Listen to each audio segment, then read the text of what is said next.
Good morning. We traveled to China, and this was me in the morning getting ready because there's no traveling for our first international flight looking basic. So that was me with a very beautiful Joke bag. And funny story about this bag. When I first saw it, I thought this would look so cute. Traveling with it, taking airport pictures, and true to my vision and my dreams, it was the first bag that I carried for my first international trip, and I can't even tell you how much anxiety I had during this trip. First, my flight was cancelled like so many times, 4 times. Yeah, and the third trip that was successful, I booked via Gulf Air, and then they cancelled as well. So I remember picking up a fight with them via email because why were they letting people book trips knowing very well that they were not making any flights because of the ongoing war with those two countries? So they were gracious enough to book me through Qatar Airways. So I went to Gulf Air, their booking line, and I was imagine queuing for 30 minutes only to be told that your flight ticket does not appear in the system. So they checked, and luckily for me, my flight was under Qatar, so I had to go to the other side and queue again. And I was so exhausted and so anxious. Imagine your trip being cancelled 3 times. You get to the airport and they tell you that they do not have your ticket on the thumb.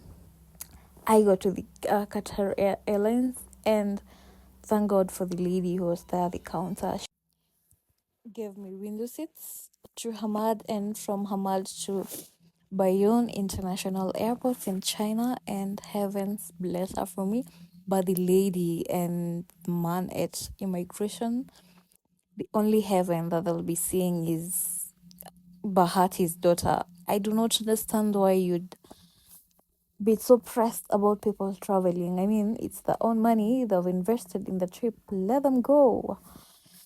So finally, we got to Hamad International Airport, and it's such a beautiful airport. And of course, being girls, the first stopover, we had to visit the ladies' rooms. That was me after a 5-hour flight and the fights at immigration. I cannot tell you, you have to experience this airport for you to understand or take it in how beautiful it is. And of course, I had to go to their beautiful garden. It's so pretty, and what I loved most is how they've incorporated real and live plants into the architecture. And I kept wondering why we as Kenyans, we have such a beautiful climate and we can't do half of these. If anything, we cut down our trees, and if anything, we are focused on cutting down our trees, and I do not know what our issue is. Again, this was me walking around, soaking in the beauty and all the architectural beauty and knowledge and effort that was taken into making this airport what it is. And it's so gorgeous. You get there and you feel all this energy. It's perfect for meditation. Actually, you can just sit here and read your book and meditate, do your own thing. It's so calming. Yeah, that is me. Super tired. My hair out because I'm an African girly, and I loved that we have so many Kenyans working in the airport. We have so many Njoroges, so many Njeris, Omondis, chips, keeps every community in the country is represented. And look at how beautiful that airport is. It has buses which transport you from one terminal to the other because it's super humongous. So that was me getting ready, going to my terminal for my next flight, and they have all these cars being showcased.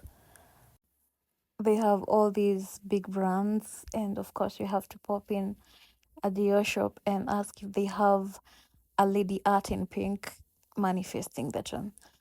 Then here we were boarding China bound, and I got to experience a very magical and beautiful sunrise view. Loved it. Then we finally landed in China, and you've not been to China for the first time. If you are not conned by those taxi drivers telling you that they actually count money in, is it kilometers or meters? And you pay these huge figures, upwards of 10K, and but to live to learn, we count it as the school fees we pay to know about a place. And I love that these houses were just next to the road, the highway, and it was so peaceful, so quiet, and they're so clean, no dusts. I mean, I loved China. So I finally started seeing life, and I was close to my hotel, the hotel where I'll be residing at, staying, I guess. And look, this is like the middle part of the town, and it was so peaceful, so quiet. It was giving the uh upper sides of Nairobi. So I got to my hotel, changed, and went for a walk.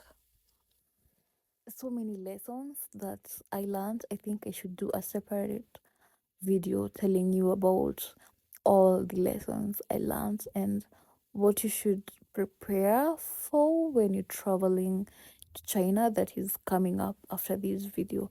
And look at how clean those pavements are, those streets are, and it's not as chaotic as our very beautiful city. They have a park in the middle of town, and I could see people staring at me because, as you can see, I was in a very heavy, it's not heavy per se, a fur jacket, and even though it looks cloudy, the weather for them is like sunny over here. So they're wondering who is this in fur coats, and the weather is not as cold. When you travel to the Greeks, do what the Greeks do, but it cost me because I came back with a terrible cold. So yeah, that was day one. I went back to my hotel and slept in, called it an evening. That was day one.